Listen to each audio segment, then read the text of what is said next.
Great day, People's Church. Some of you know me, some of you don't. My name is Lacretia Gilliam, and I have been speaking with Rev. We've had several conversations regarding tithings and testimonies.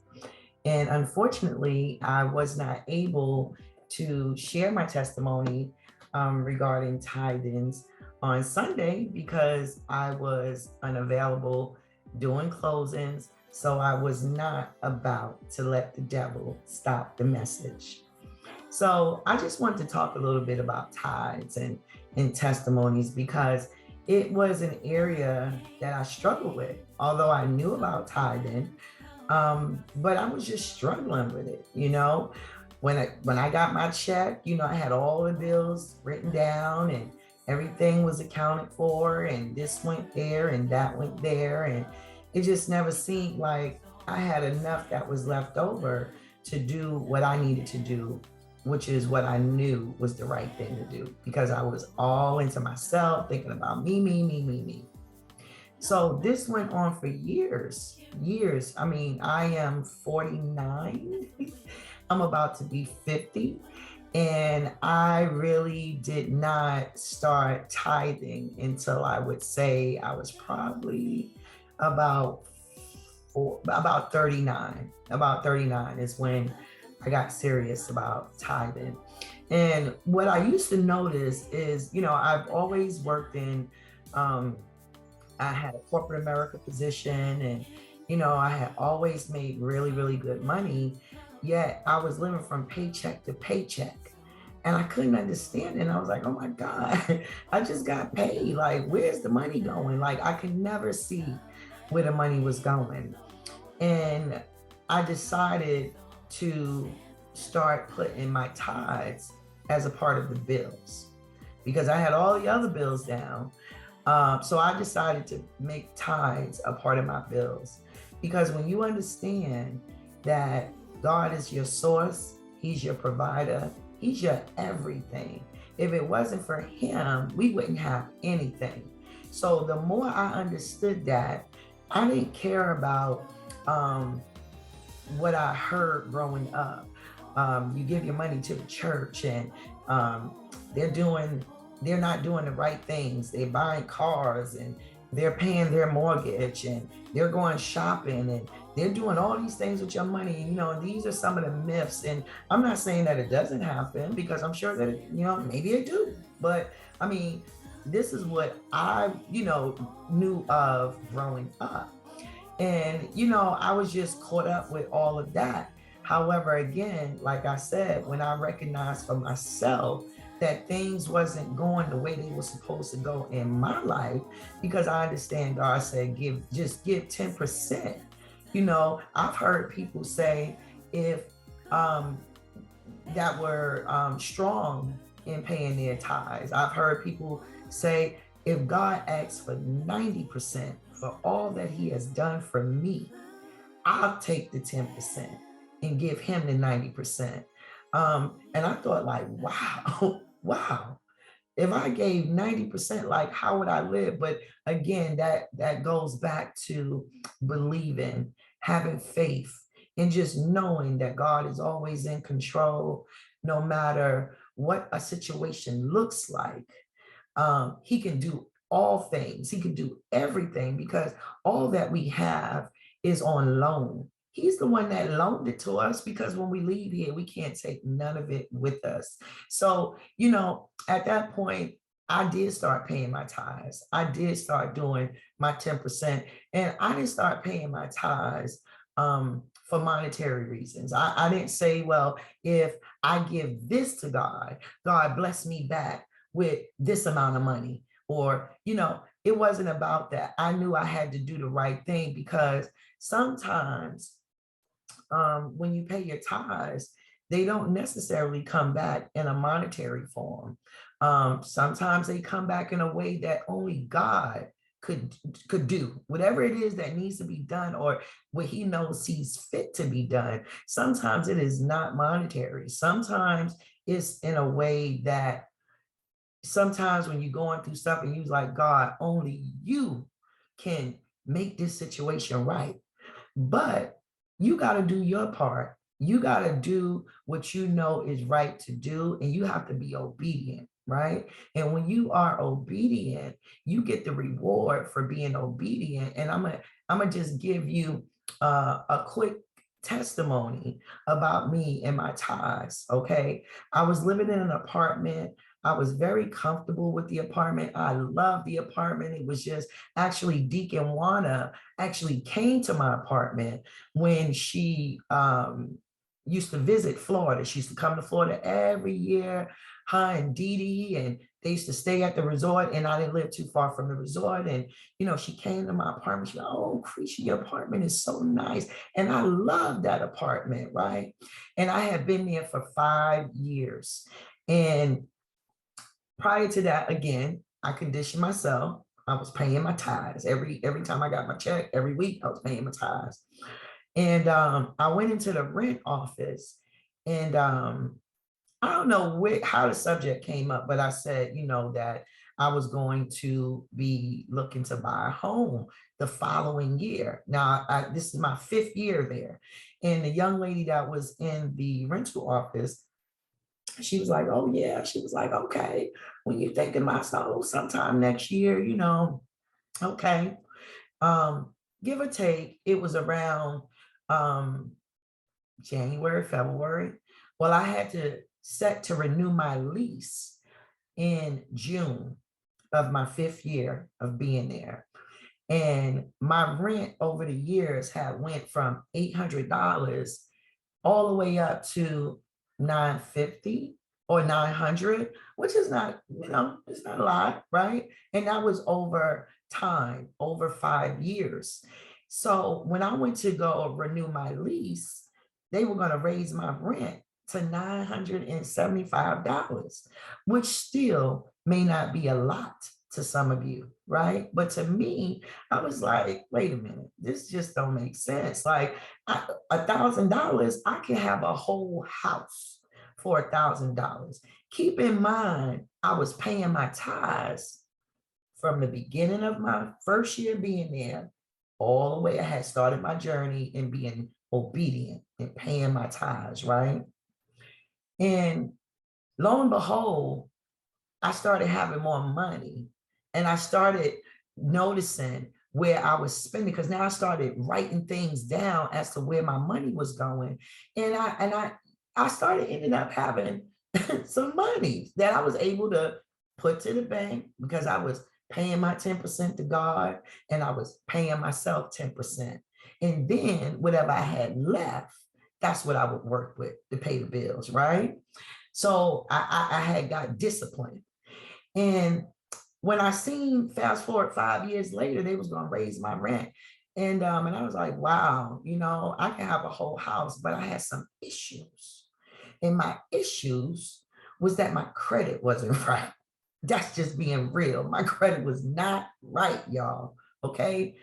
But let me tell you about the God we serve. So I went in that office, and the lady said, Lacretia, I thought you said you was going to be looking into buying a home. I said, yeah, I might, I'm going to start doing it, next year. I'm going to start looking. She said, well, I tell you what, I know this lady that helped me. She said, and if she could help me, she can help you. I was like, yeah, but my credit. She said, what's your credit? I was like, oh, my credit is like at 600, She was like, girl, take this card and you're going to call this realtor. And when you call the realtor, set up an appointment to meet with her and see what she got to say. Just tell her what you got going on and see what she got to say. I said, okay. So I met with the realtor, and lo and behold, she understood that, I didn't have the best of credit, but she was like, you know what? I would like to take you out and show you some homes in some areas, you might like it. It's no fast decision, like you said, there's some work that needs to be done on your credit. And okay, we're gonna work on it, but we're gonna go look at these homes. We're gonna start looking at areas. So I am, if y'all don't know, I am really, really afraid of bridges. I am scared to death of bridges, right? So I get in the car and I'm with the realtor and we're driving. I lived in a place called Claremont, which is 30 minutes from where I live now. So we began to drive from Claremont and she brought me to a town called Tavares. Now, keep in mind the builder that I didn't know that I was getting ready to come across, she took me to the subdivision and the builder was D.H. Horton.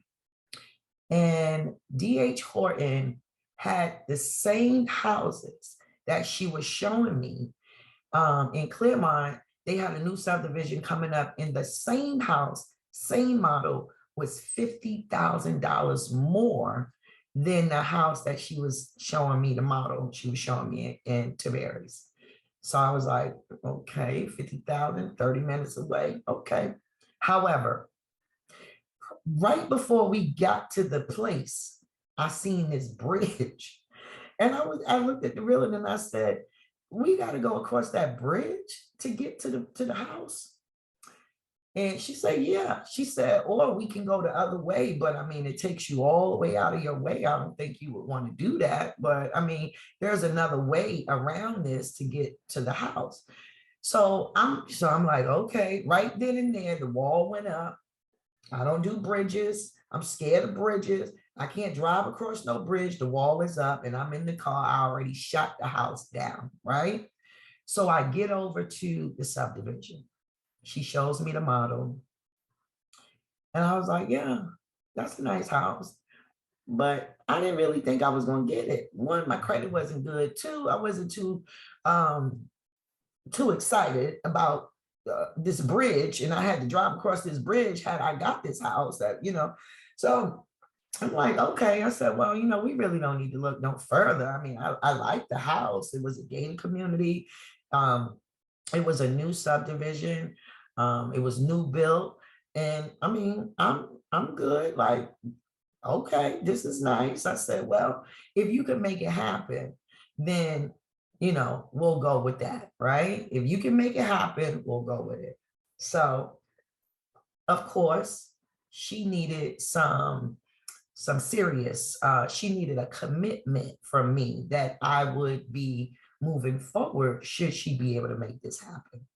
So we go to the office and we sat and we met with one of the salespeople or realtors that work directly with this particular builder. And I told him my story about my credit and everything. He ran my credit and all of that.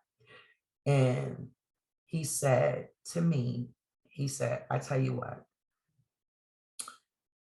he said, let me ask you something. First of all, do you have $1,000? I said, $1,000? He said, yeah.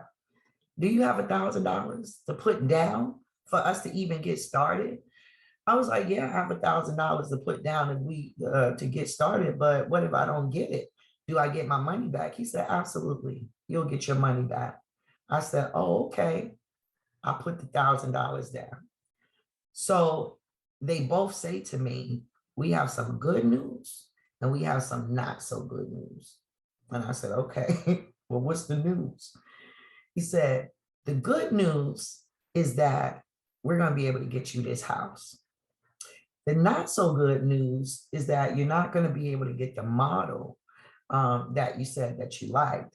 However, the builder also happened to be the credit repair people. So they had a credit repair department and then they had the builders. So don't you think that it was going to be in their best interest to do whatever they needed to do and get my credit where it needed to be? Because if they do that, they sure enough got a sale, right?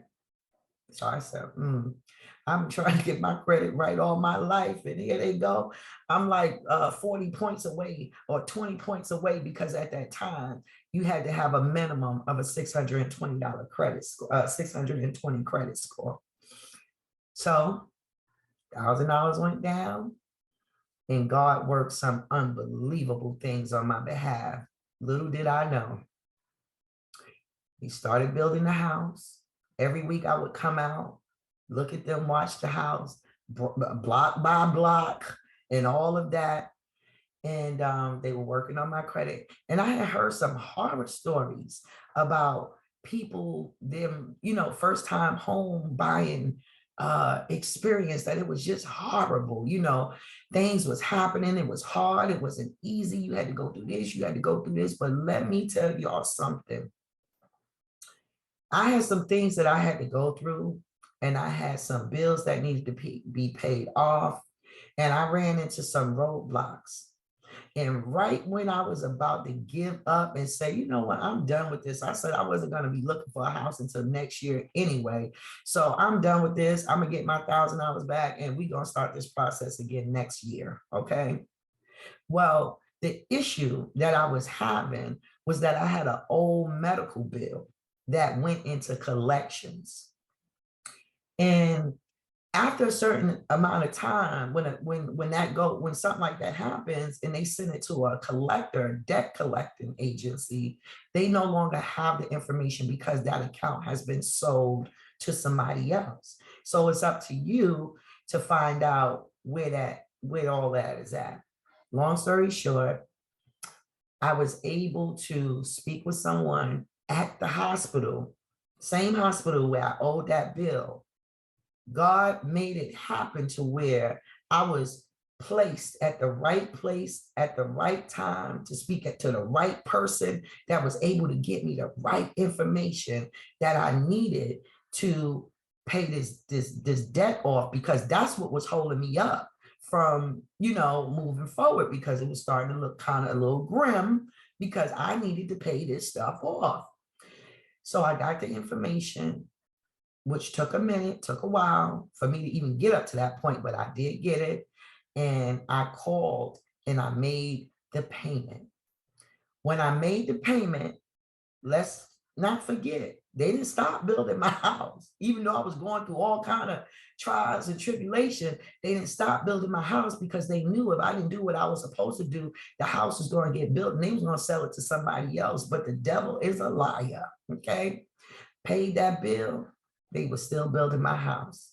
Fast forward, because I want you to know that they built the house in three and a half months. My house was built.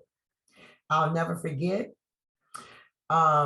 They asked for all of my tax information, all of my financial records, all of the money that I was bringing in. They wanted to see with my income. And I'll never forget, they asked me for my W-2. And they looked at my W-2 and the lady said, well, is this all this, you make this by yourself? And I would say, yeah. She said, well, you're going to qualify for the first time home buyers program. And I was like, okay. But in my head, I was like, how am I going to qualify for the first time home buyers program? Because I make too much, not to boast about the income, but I knew that I made too. But she said that I was going to qualify for the first time home buyers program. I'm like, okay, well, she know, I guess, better than I do. Keep in mind, I was still paying my tithes. Remember, I went from being broke, living from paycheck to paycheck, to paying 10% to God, 10% to myself. I was saving money. I was on a budget. I had a lamp on the road, so he gave me, I was able to see, right? So I'm like, okay. So fast forward, 2 weeks before the closing on my house, I was going on to Vegas. I was going to Vegas with my girlfriends. And my aunt, we was going on a girls trip to Vegas. Well, while I was in Vegas, the realtor called me and she asked me when would I be back. And I said, oh, I'm only going to be up here for a week. I'll be back next week. She said, great, because we're going to set a closing date. Your closing date is going to be this. It's going to be at this time, and this where you need to be. And I said, okay. I was happy. I was like, wow, God did this. Because I know I didn't. I had no parts of this, but thank you, Lord. So I I got back. It was the night before my closing. that same lady that told me that I was going to qualify for that first time home buyers program because the $1,000 that I put down, they were supposed to pay the rest of my closing costs. She calls me the night before and she said, Lacretia, she said, I got some good news and I got some bad news. The good news is that you close tomorrow at 9 a.m. The bad news is you did not qualify for the first time home buyers program. She said, and you're going to have to come to the table with $9,000 in the morning. And I said, okay, so what's the bad news? She said, well, that was the bad news. I said, well, no, that's not really bad news, but I'll see you at 9 o'clock. Well, I got to the bank and I asked for the $9,000 cashier's check to present to D.R. Horton at 9 a.m. to close on my brand new house that God gave me, that I did not want because I was afraid to cross the bridge. God said, fear no man but me. I'm going to give you this house, girl, but you're going to have to cross this bridge to get it. And when you are obedient, once again, when you are obedient, you get what he's promised you, right? So I ended up with a brand new house built from the ground. I'm going to be transparent. I pay $1,100 a month for my mortgage. Brand new home, gated community, beautiful, right? And I'm like, wow. So now I got this house. I got this brand new, I got this job. I got all of this going on. But I also came from a broken marriage that I was in for 16 years. It was like we was Barack and Michelle, and I was living in the White House with the dog, okay? I was going on trips and all of this and everything. I didn't think nothing was wrong with the marriage. But then one day, I woke up and the marriage was over in 24 hours. I was like, whoa, what just happened? And come to find out, in that marriage, my ex-husband, he committed some adultery. And I totally believe if you do it once, you'll do it twice, because he was not in line with the Lord. So I didn't have to think about God. God said, what I put together, let no man take apart. But he also said, don't be no fool. And he was caught in the act. And that was grounds for me to leave. But I didn't let it go. I left, but I didn't let it go. And that was around the time at my lowest point, right? But remember, fast forward 10 years ago, that was a part of my journey into paying my tithes. And I had all of this. I had the house, I had the job, I had the car, I had all this going on. But I was also thinking something was missing. I was like, God, something is missing. So I wanted to be in a relationship because that's all I knew. I didn't know to date this one, date that one. I wanted to be in a relationship because I didn't have time to date this one and that one because I was married to the job. I was working all the time. Okay. So I didn't have time to go out, have drinks and go on dinner dates and all. No, I ain't got time for all that. Right.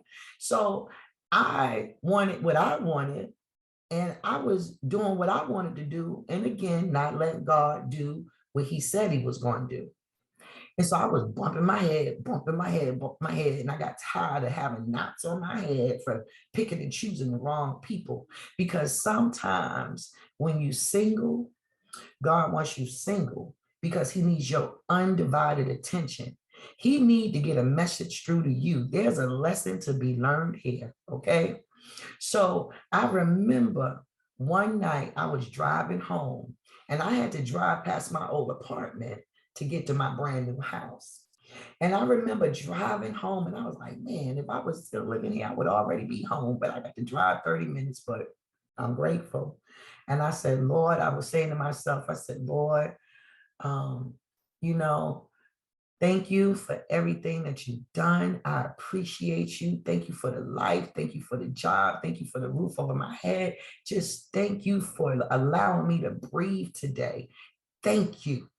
And I said, and I know that you didn't put me here to be by myself, because you wouldn't have never created Adam and Eve if that was the case. None of us would be here, because it would have only been one man or one woman, but you put both of them here.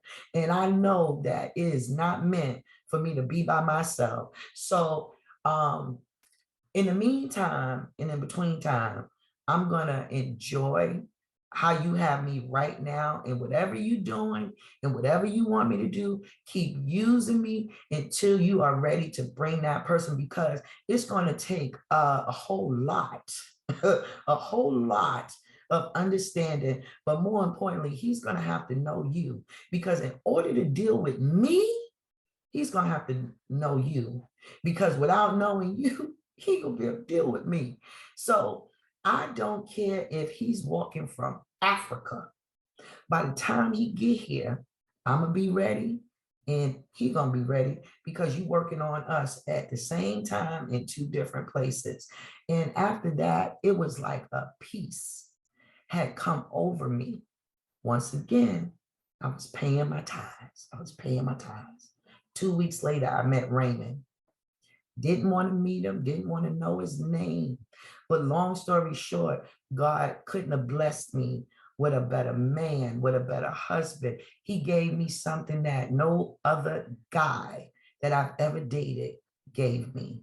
From day one to this day, he still prays with me every night. He's been praying with me from the day he met me. And I said, ooh, this is something different here, but okay, God. I said, ooh, we deal with a funny God, but you know what? He's a true God.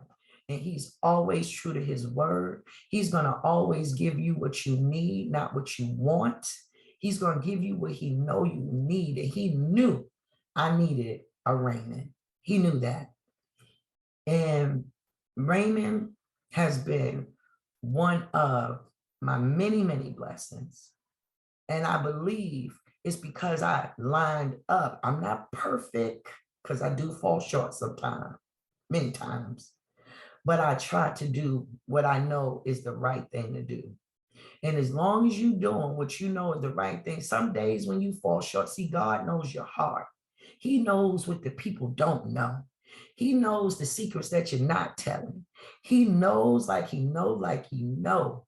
Okay? So with that being said, I believe because I paid my tithes, not only was a way made out of no way, he blessed me with a beautiful home that I didn't think that I would ever be able to have. Me and God was sitting at the closing table. He bought me a husband after I came out of a broken marriage. He wanted to show me what I had to go through. I had to go through everything that I went through in that marriage. I had to grow up. I had to mature. I had to learn some things, because the next one that was coming, I had to be right and I had to be ready. So I had to go through the fire. He said, I'm going to take you through the fire, but I'm telling you, when you come out, you're not going to be burned. You're going to be all right. You're going to feel the heat, but you ain't going to be burned. So I had to go through what I went through to get to a Raymond, right?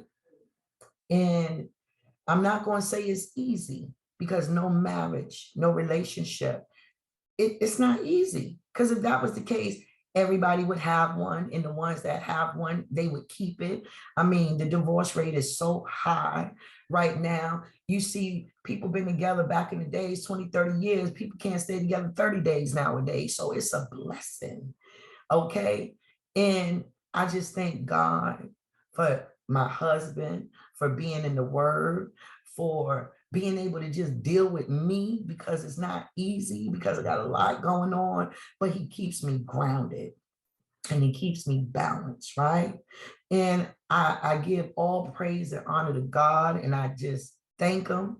And I know, like I know, that that has something to do with me paying my tithes. Again, it wasn't a monetary thing. He blessed me in a way that only he could, okay? He blessed me in a way that enhanced my life. He blessed me in a way where When you see me on Facebook and I'm smiling, I'm really happy. This ain't no smile that I'm putting on and I'm pretending and I'm going in the room and I'm crying and I don't know where my husband at. And he at the strip club or he at the bar, or he's sitting in the house and he drunk and he got some type of addiction. No, that's not my story. Okay. So with that being said, Reverend Michelle has been a light in the darkness, okay? He will put people, places, and things in your path when it's time. And when I came to the People's Church, it was a comfortable setting for me because I knew a lot of the members. I grew up with a lot of the members. But one thing that I didn't notice is that they wasn't who I knew before. These were some new people. They was the same face, but it was some new people. It was some new creatures in Christ. They had a new spirit. They had a new zeal. They had a different glow about themselves, okay? So I say that to say that we may have known one another, but we got to, and we still are, learning each other as we grow in this journey in Christ. And so when I came to the People's Church and I was coming on and my husband was coming on, you know, I was already in another church. You know, Raymond and I was members of another church. But let me tell you what happened. When COVID hit, that was a game changer for me. It was different because I was hearing about the stories on the news when people were catching COVID. And it didn't hit my house. It didn't hit my family. It didn't hit anybody that I knew, right? But then one day it hit my house and it hit my husband. It was on me. It was on him. And I remember going through it. Yeah, I had some symptoms. I wasn't feeling that well, but I was okay. But my husband, he wasn't okay. And it makes you really appreciate, because see, God will show you what it will be like if he takes something away from you that he blessed you, that you're supposed to be cherishing and taking care of. But when you are not being your best, and that's why I pray every day to be a better person, to be a better sister, to be a better daughter, to be a better wife, to be a better business person, to be a better person in general, because sometimes we slip up and we take things for granted. But oh, when that day came and my husband couldn't breathe, and we was in this house and he told me he needed to go to the hospital. He started telling me that we need to start thinking about a will and putting things in order. And I'm like, huh? What you talking about? He had to go. He had to go to the hospital, and we went to the hospital, and reality hit because I couldn't go no further than the emergency room door. So when they took him, and I was just standing there, I was just left like, wow, because it had got real bad. And I'll never forget, I text Reverend Michelle and I told her what was going on. And I called her on the phone and we talked and we prayed. And I said, Rev, I need you to be in agreement, and we need to just pray for him, and we need to go before God and plead for his life, because it was looking grim. It was looking grim. He was on a oxygen machine, and he was still having problems breathing, and he was that close from a ventilator. Well, let me tell you, Rev and Michelle, Raymond was in the hospital for 17 days. And Rev, she would call and we would pray and we would pray and we would pray. She would pray that hospital down. She prayed the hospital down so much when the nurses and the doctors used to come in Raymond's room. They used to love coming in his room because they said it was such a peace that was in that room. They enjoyed coming to that room. It was just something about that room. But oh, God was present in that room. And let me tell you something, death was all around him. It had done got to the point where they was getting ready to move him. No, they did move him down to the second floor. And this was the floor where the ventilators was at. And this was the floor that they say 1 in 5 make it. off that floor. Okay. When Raymond got down there, they gave him the aspirator. And that doctor and that nurse, that male nurse that was in there, he said, man, just blow on this. Just keep blowing on this. Just keep blowing on this. This is going to get you out of here. Just blow, keep blowing, keep blowing. Every time the commercial come on, you blow, blow, blow, blow, blow until the commercial go off. And you do it. You give yourself breaks in between it. Raymond would blow. And he said he remembered the nurse coming in and said, do you believe in the Lord? Raymond said, yes, I do. And she would pray with him. And we were going through all of this. And then the doctors was just, one time I almost broke down, but then I couldn't completely do it. I mean, I felt it. The tears, my heart was heavy, but something just wouldn't let me do it, because I said, the God I serve can do anything. He can do all things. And my husband is going to walk out of that hospital like he walked in. He's going to leave there. So I couldn't let the tears drop. They just wouldn't drop, even though I was hurting and I was scared and all these things going on. And me and Raymond would pray every night. We would read the word, and I would FaceTime him. And thank God I was in a position. I wasn't working in corporate America. God blessed me with a situation where I have my own business, and I was able to be readily available on that FaceTime. The nurses knew, they better watch what you say when you go in there, because he in there, but his wife in there too. I seen everything going on. I heard everything. I was able to ask questions. Fast forward, God let him walk out the hospital. And when I tell you, pay your tithes, it was about being obedient. Raymond is a prayer warrior. He loved the Lord, and he knew that God was going to deliver him, even in the moments where it looked kind of dim and he got a little scared, okay?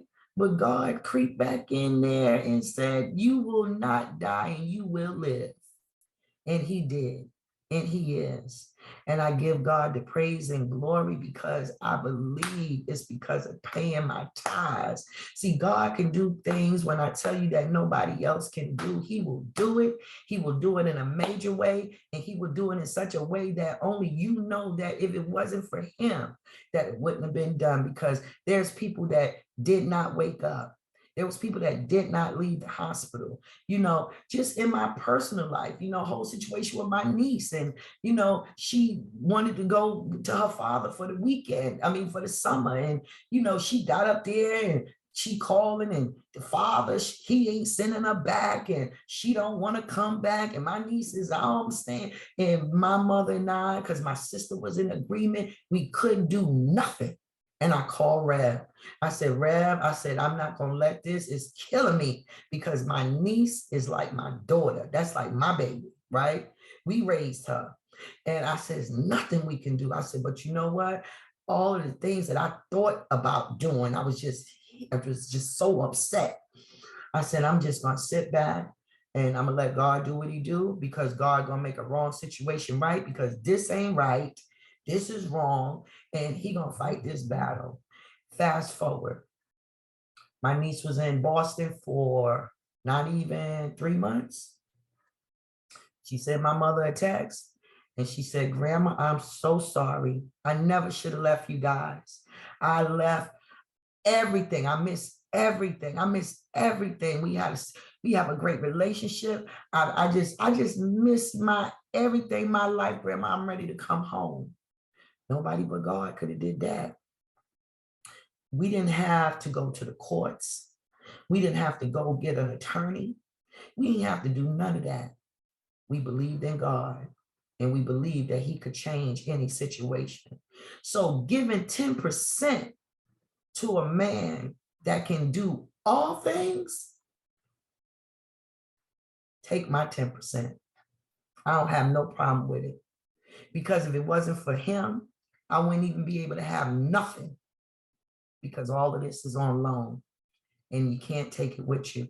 I ain't never seen a U-Haul behind a hearse. So I know that I got to do what I'm supposed to do, and you should too. It's not going to be easy. It's going to be hard. It's going to take some praying. It's going to take your faith getting stronger. It's going to take some believing. But honey, do it. Do it. Do it. Because you're going to need something. You're going to need something that you don't even know that's going to be upon you. It may not be financial.